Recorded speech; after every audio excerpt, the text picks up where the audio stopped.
vamos ler do verso 5 ao 11.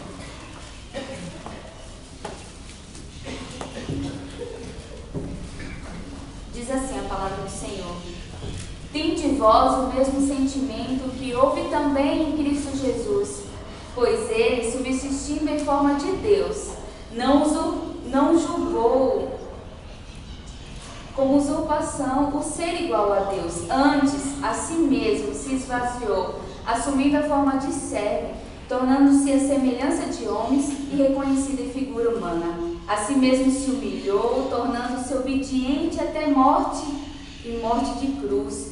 Pelo que também Deus o exaltou sobremaneira e lhe deu o nome que está acima de todo nome, para que, ao nome de Jesus, se dobre todo o joelho, nos céus, na terra e debaixo da terra, e toda língua confesse que Jesus Cristo é o Senhor, para a glória de Deus Pai. Senhor Deus, o Senhor sabe que nós não merecemos nada, Pai. O Senhor sabe que somos pecadores e que de fato, Senhor, muitas vezes não colocamos em prática a Tua palavra. Mas eu te peço que o Senhor tenha misericórdia de mim e misericórdia dos meus irmãos também. E que a partir da instrumentalidade da Tua palavra, nós possamos, ó Deus, mudar. Por isso eu te peço que abra os nossos corações para ouvir a Tua palavra neste momento. E somente a Tua palavra. E é em nome de Jesus que eu oro e te agradeço. Amém. Meus irmãos, eu acredito que cada um aqui tem um mestre. Tem uma pessoa que você olha assim e fala: essa pessoa, ela é meu mestre, ela é um exemplo para mim. Eu lembro quando eu estava na quinta série, aliás, antes da quinta série, na segunda série, eu vi um homem imponente, assim, sabe, todo alto. Para mim, que estava na segunda série, né, ele era alto assim, passando com aquele ar. E eu falei assim: nossa, que diferente. E aí eu comecei a estudar, e quando cheguei na quinta série, ele se tornou meu professor. E eu amava assistir as aulas de matemática. Nossa, como eu amava a forma como ele explicava. A matemática ficava muito fácil. Muito fácil. Não que matemática por si seja fácil, mas a explicação dele, a forma como ele falava. Depois de convertida, eu tenho algumas pessoas que eu admiro. Sabe, rapazes, aquele pregador que você fala assim: eu quero ser. Como que ele consegue saber de tudo isso? Sabe, meninas, eu tenho esse sentimento quando você olha aquela mulher virtuosa, aquela mulher que tem um casamento assim, exemplar, você fala assim: é isso, ela conseguiu, eu quero ser virtuosa como ela, eu quero transparecer Cristo como ela transparece. E aí eu fico pensando que todos nós temos mestres. Mas aqui neste momento, Paulo dá o exemplo do mestre maior. O exemplo de que devemos seguir. Todos os outros pode e vai haver erros, mas Jesus não. Mas antes de entrarmos no texto, é importante a gente perceber que Paulo estava preso. E ele estava recebendo uma visita especial de Epáfras. Epáfras tinha notícias a dar. E você sabe, né, que quando a gente recebe notícias, a pessoa geralmente fala assim: ó, tenho duas notícias, uma boa e uma ruim. Qual que você quer primeiro? E aí Epáfras, eu imagino que ele falou assim: Paulo, qual que você quer primeiro? Tem notícias da igreja de Filipos, mas qual que você quer primeiro? Brincadeiras à parte, Paulo começou a ouvir as notícias. E tinha notícias boas. A notícia boa era que os crentes ainda estavam perseverando na fé, mesmo com tantas lutas. Tinha notícia boa que os crentes de lá amavam Paulo, amava tanto que tinha um encarregado mensageiro de ir até lá. Eles amavam Paulo, mas também tinha notícias ruins. O povo, apesar de perseverante, estava desanimado. Então Epáfras chegou para Paulo: o povo está desanimado, Paulo. O povo está desanimado porque o nosso mestre, aquele que nos evangelizou, aquele que falou primeiramente do Senhor para nós, está preso. E a pior de todas as notícias, o povo estava desunido. Havia uma desarmonia, não tinha mais aqueles entranhados afetos, não tinha mais aquele somos corpo, não tinha mais. Estava se perdendo. E aí é nesse momento que Paulo chega e, com um dos propósitos, escreve a carta. Escreve para exortar. A gente já vê no versículo 27 do primeiro capítulo, que a carta é uma carta pastoral, é uma carta prática, tem uma profundeza teológica, mas ela, acima de tudo, é prática. E ele fala assim: viver acima de tudo por modo digno do Evangelho de Cristo. E quando viver nos remete à vida prática. No segundo capítulo, ele fala assim: se há, pois, alguma exortação em Cristo, alguma consolação de amor. Ele fala assim: nada façais por partidarismo, por vanglória, no versículo 3. E aí, a gente já percebe que é uma carta prática e que Paulo começa a descrever como que é uma vida prática, uma vida que vive o Evangelho intensamente. E ao perceber e ao descorrer isso, Paulo fala do maior exemplo de Cristo Jesus. Esse texto do versículo 5 ao 11, ele mostra pra gente uma profunda teologia, porque ao mesmo tempo mostra da divindade de Cristo e mostra da humanidade de Cristo, mas fala de algo prático. E como?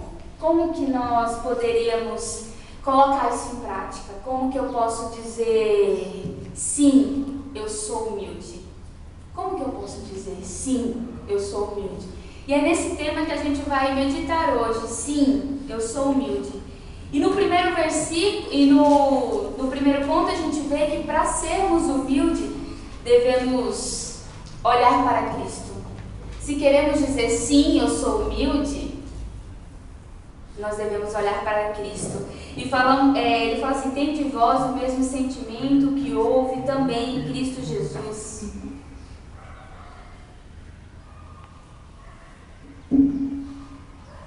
Aqui, o apóstolo, ao falar que nós devemos ter o mesmo sentimento, ele fala que nós devemos olhar para Cristo de tal forma a reconhecermos nele uma atitude e imitarmos.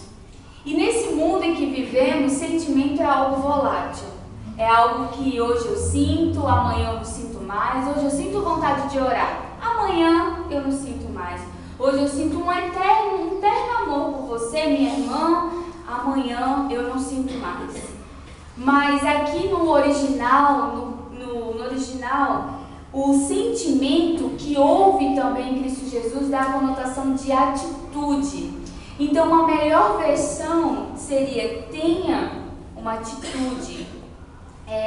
Tende em vós, tenham entre vocês a mesma atitude. Em algumas versões traz fazer igual, ter o mesmo procedimento, ter igual comportamento que houve em Cristo Jesus. Ou seja, Jesus, ele, por ser Deus, ele não é passível ao sentimento, mas ele é atitude. Então tenha entre vocês, e não é entre vocês como algo distante, mas entre vocês, nós, entre vocês, o mesmo sentimento, a mesma atitude que houve em Cristo Jesus.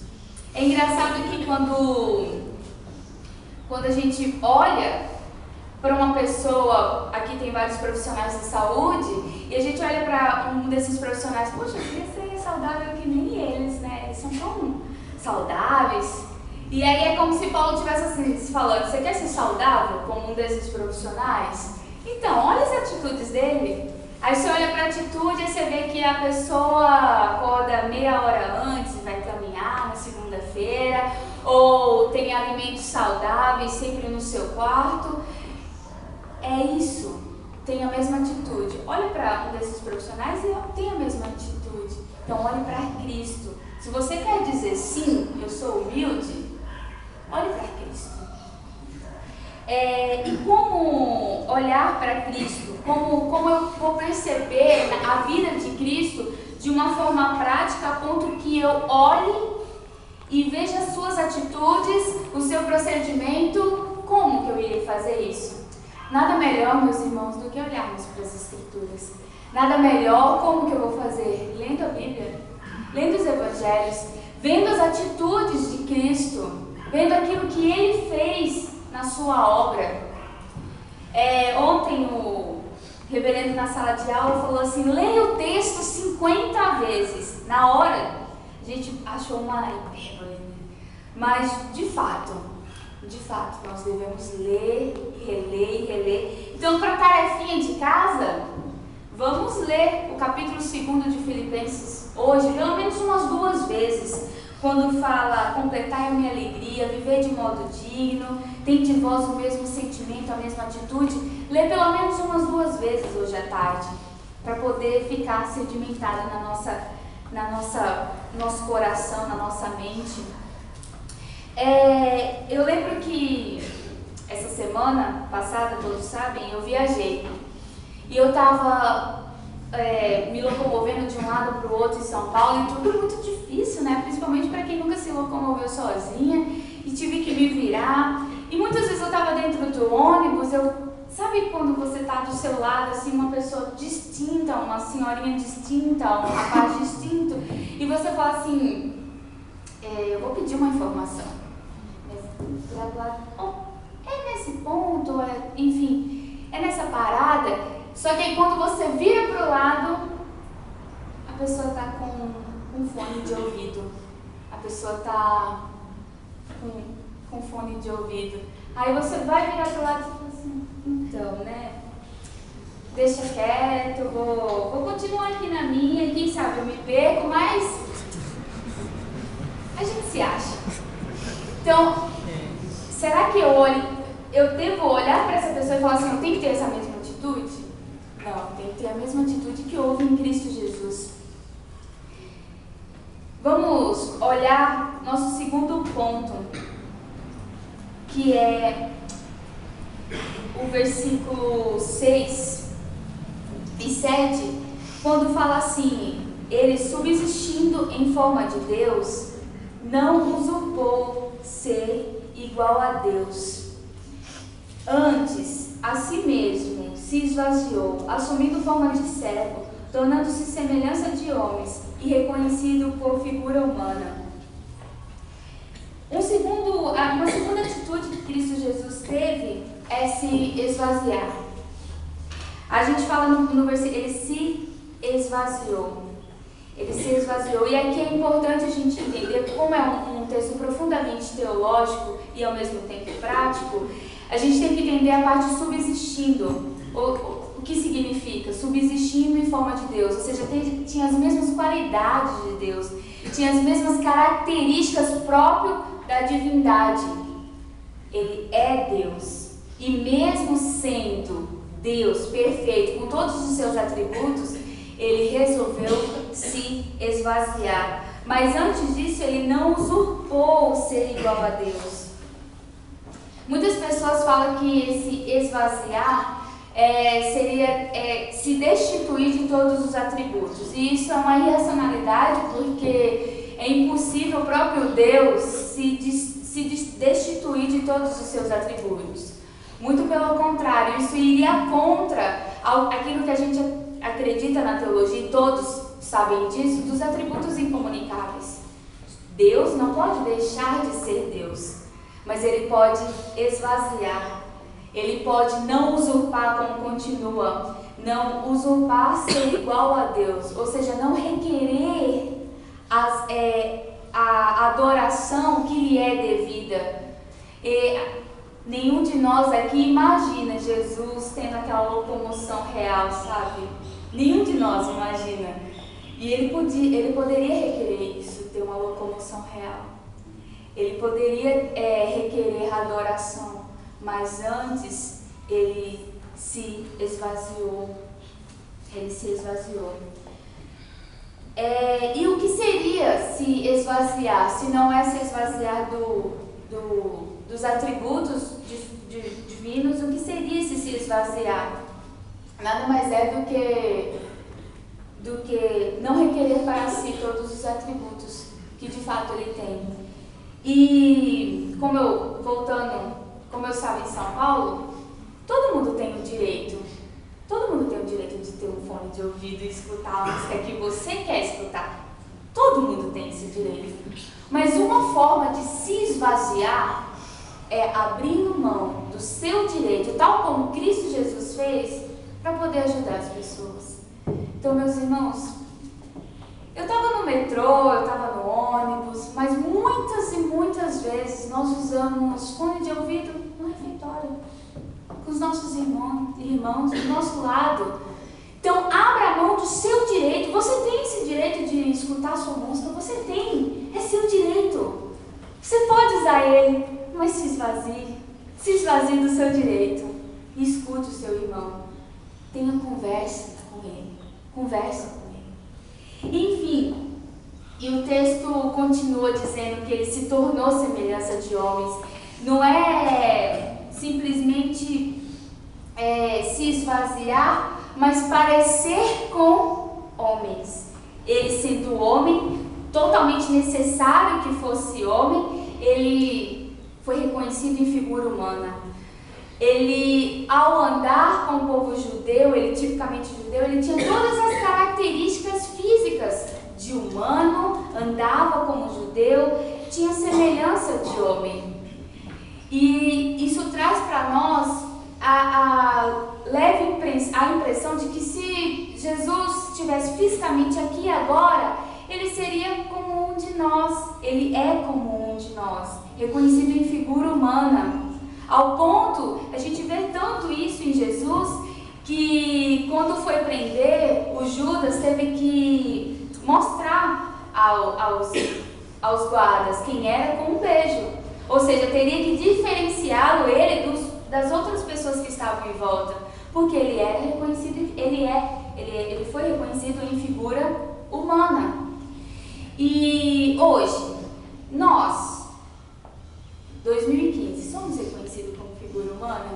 Eu não falo como Jesus, óbvio, não seremos, graças a Deus por isso, mas eu falo assim, quando a gente anda na rua, as pessoas falam assim, olá, Ibelino, nós somos igual. Quando a gente vai fazer evangelismo, nós, ibelinos, sabendo de tudo, vocês precisando do beabá evangélico. Somos reconhecidos? Engraçado que em São Paulo a gente conhece todo tipo de gente, né? E graças a Deus eu conheci um senhor que ele falou assim, eu fui para o meu pastor e pedi para usar colarinho clerical e pedi para usar toga, no centro de São Paulo, sem ser pastor, não tá pregando. Eu falei assim, nossa, então, mas você não acha que ao usar colarinho clerical e usar toga no centro de São Paulo, trabalhando com jovens, você não vai deixar de comunicar? Você não acha que vai ficar distante das pessoas? Ou até mesmo ser confundido com um líder de outra religião? Ele olhou para mim simplesmente assim, é isso que eu quero. Amo eu aqui. E ele fez esse gesto. Eu olhei assim, então, né, querido? Ser reconhecido em figura humana. Às vezes a gente não é reconhecido em figura humana. Nós estamos aqui e eles lá. Enfim, mas um terceiro ponto é se humilhar. Vamos ver no versículo 8. A si mesmo se humilhou, tornando-se obediente até a morte e morte de cruz. Para mim, particularmente, esse ponto, se humilhar, é o mais difícil.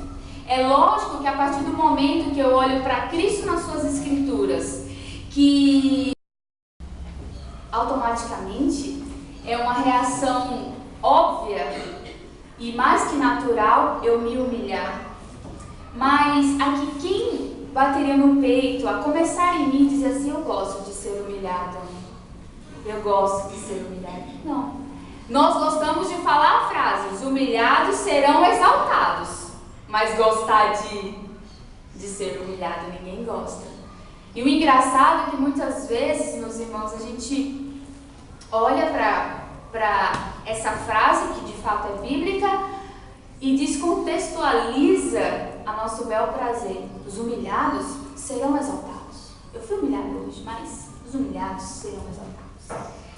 E como que seria essa humilhação de Jesus? Como que é essa humilhação de Jesus? Ele teve um ato extremo de humilhação.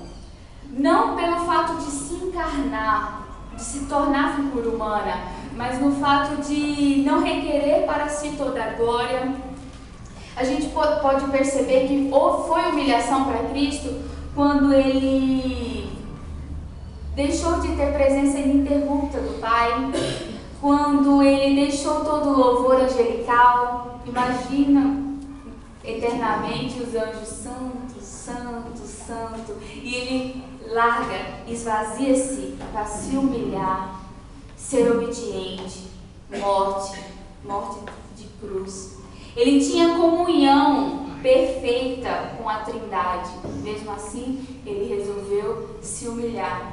Eu não consigo, de fato, entender a dimensão dessa humilhação. Sabe por que eu e você não conseguimos? Porque nós nunca fomos Deus, nem nunca seremos, e nós nunca fomos adorados como um. Então, hoje, se já é difícil eu ter um cargo e ser diminuída, imagina Cristo. Ele fez isso. E o esvaziar, se humilhar, se humilhou, se esvaziou. É algo que conota pra gente algo que ele mesmo fez voluntariamente. Não foi algo como nós fazemos. Ninguém aqui pode falar assim, eu vou me esvaziar. Nós não conseguimos. Para nós nos esvaziarmos, tem que vir algo de fora para nós. Enfim, meus irmãos, ele se esvaziou. Eu tentei imaginar como que isso foi profundo no Haja Luz. Você imagina o homem que estava, o Deus Filho que estava no Haja Luz, tendo que aprender a ler. Ele é o verbo, mas ele teve que aprender a ler. Ele teve que fazer caligrafia. Eu lembro quando eu era pequena, eu fiz aqueles tracinhos de ar.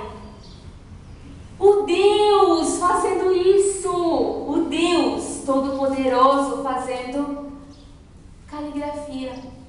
Isso é se humilhar. Tendo que ser cuidado por uma pecadora, por pecadores. Conviver no meio de pecadores. O Deus Santo, Santo, Santo se humilhou. E ao se humilhar, ao se esvaziar, não que ele tenha deixado seus atributos. Todo mundo sabe que ele fez milagres. E ao se esvaziar, ele fez no poder do Espírito. Ele fez no poder do Espírito.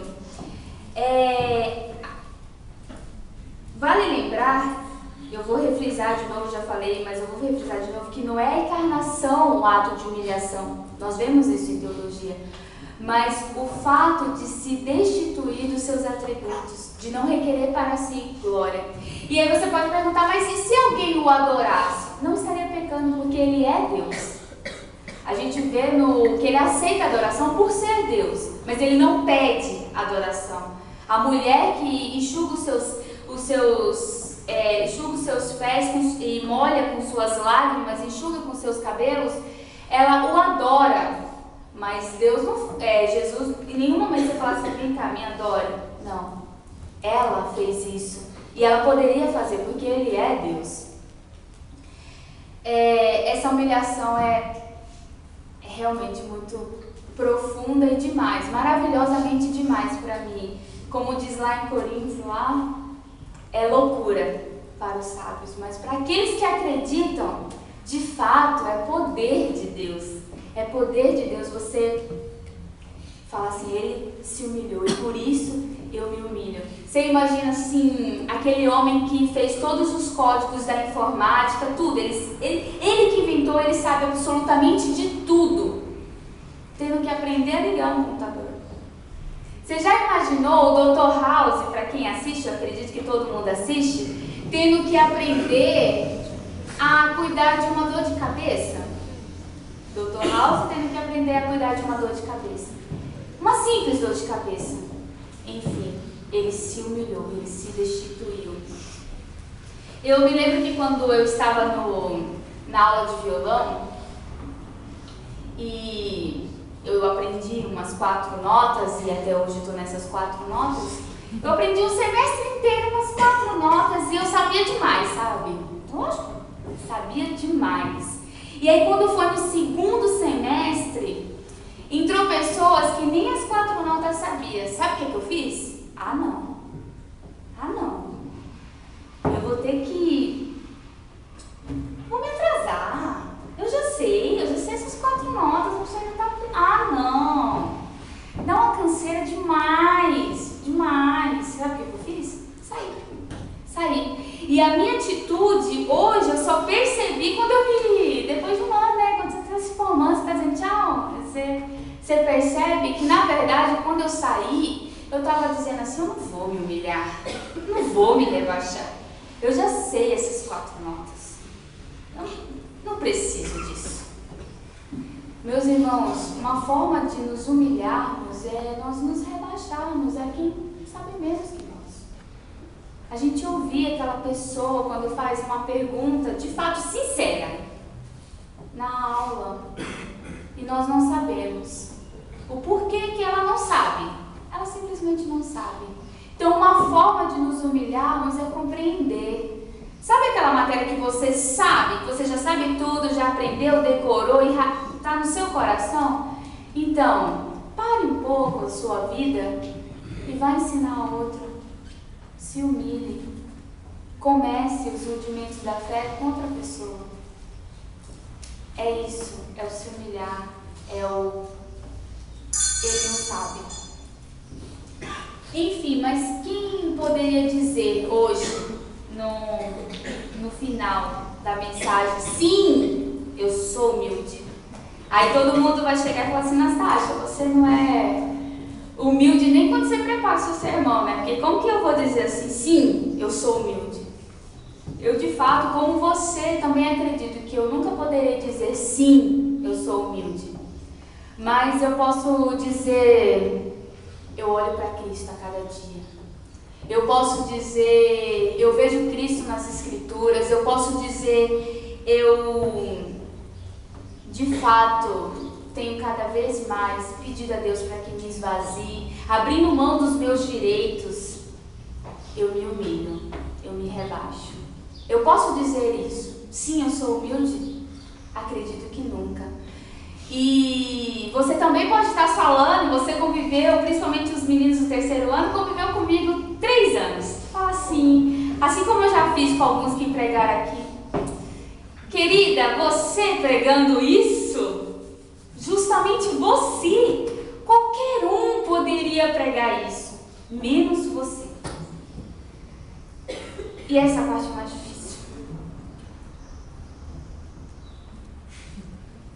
Eu treinei para falar isso. Eu peço perdão. De fato, muitas vezes eu não agi com humildade. Meus colegas de sala, para que eles não me deixam mentir. Muitas vezes eu fui arrogante. Por isso eu peço perdão, Senhor, e perdão a cada um de vocês. De verdade, do mais profundo do meu ser. Esse texto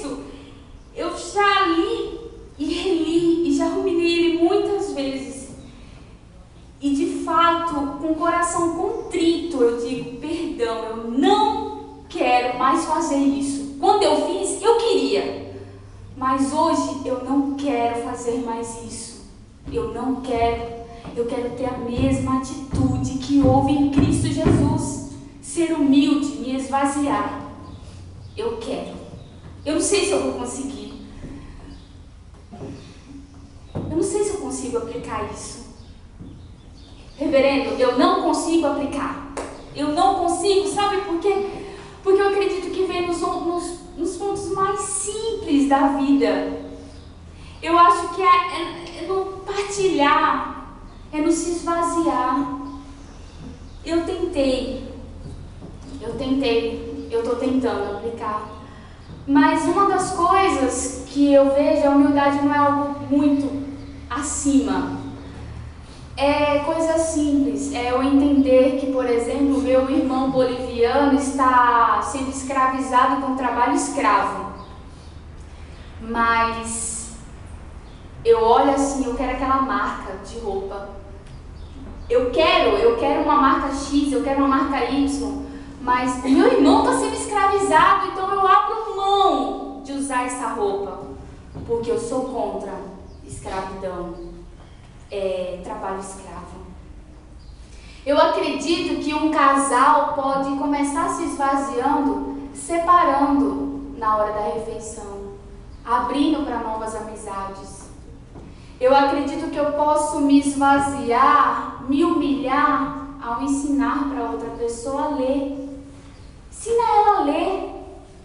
Existem pessoas que não sabem ler, meus irmãos. E não é longe não. Córrego Feio, Jardim Sul. Ensine uma pessoa a ler. Você sabe os fundamentos mais profundos da teologia. Mas ensina alguém a ler. É isso, meus irmãos. Eu quero finalizar esse terceiro ano. Eu não fui tudo aquilo que eu gostaria de ser. Nós não somos, nem nunca seremos. Mas devemos iniciar olhando para Cristo. Fred. Depois eu peço para o reverendo Juliano que ore para a bênção.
So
a tua palavra para nos consolar, nos dá essa palavra para nos alimentar.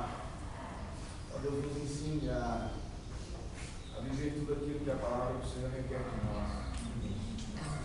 Perdoa, Deus, quando nós somos tão orgulhosos, perdoa-nos quando somos tão arrogantes, perdoa-nos quando queremos tomar o lugar do Criador. Ó Pai, nos ensina, Deus, a viver aquilo que o Senhor requer de nós. Amém. Pai, nós colocamos diante do Senhor a vida da Anastácia, que o Senhor continue, ó Deus, a desenvolver, ó Deus, a vida dela pessoalmente, ministerialmente. Senhor, guie os passos da Anastácia para que ela possa ainda ser usada, continuar sendo usada pelo Senhor na expansão do reino do Senhor. Amém. Nós te louvamos por tudo aquilo que o Senhor tem feito na vida dela, pelo crescimento que o Senhor tem dado à vida dela, por ser, ó Deus, por estar usando a vida dessa instituição, das pessoas que aqui estão para moldar, para forjar o caráter dela em mais de Cristo Jesus. Continue trabalhando na vida dela, continue trabalhando nas nossas vidas, para que possamos, à luz da tua palavra, crescer diante do Senhor. Nós te louvamos por esse momento, pelo alimento espiritual, porque sabemos que não tem nada além da tua palavra que possa nos alimentar como nos alimentou.